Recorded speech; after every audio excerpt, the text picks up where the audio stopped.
श्री सद्गुरु महाराज जी की जय। कछुक दूरी गमने मुनि राया, भगनी जेठ ध्यान मन आया। ते पतिहीन भई कछु काला, सुनी होई है मन बिकल बिहाला। कुछ ही दूर आप गए थे कि मन में अपनी विधवा बड़ी बहन झूलन दाई की याद आ गई, जो विवाह के थोड़े दिनों के बाद ही वैधव्य दशा को प्राप्त हो चुकी थी, अर्थात पतिहीन हो गई थी।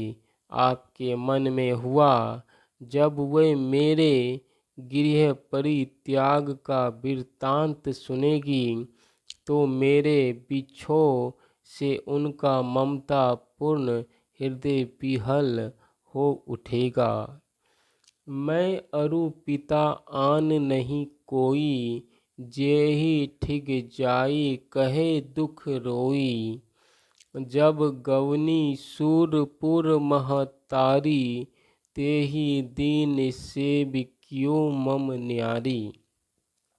क्योंकि मेरे और पिताजी के अतिरिक्त संसार में उनका कोई नहीं रह गया है, जिसके पास जाकर वह अपने हृदय का दुख रो रो कर सुना सके। जिस दिन माँ मुझे छोड़ स्वर्ग सिधार गई थी, उस दिन से उन्होंने ही मातृवत मेरी विलक्षण सेवा की है।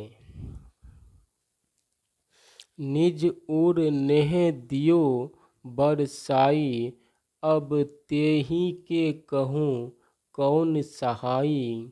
अस चिंतत मन बिकल बिहाला, भे असमंजस परम दयाला।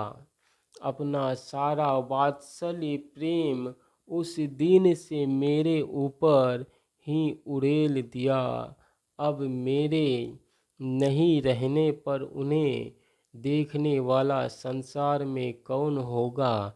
इस प्रकार सोचते सोचते आपका हृदय विहल विकल हो करुणा आर्द्र से परिपूर्ण हो गया और अत्यंत दयालु होने के कारण आप असमंजस में पड़ गए। तजी पन तन सुरसरी अनहवाए, फिरे पया देहि गृह दुख पाए। झलका झलकत कोमल चरना, होई अमित दुख जाई नो वरना। फिर आपने अपने निश्चय को बदलकर मात्र गंगा स्नान भर किया और पांव पैदल ही निवास पर आ गए। कोमल तलवे से तप्त भूमि पर चलने के कारण पैरों में फफोले पड़ गए, जिससे आपको अवर्णनीय और सहाय पीड़ा होने लगी।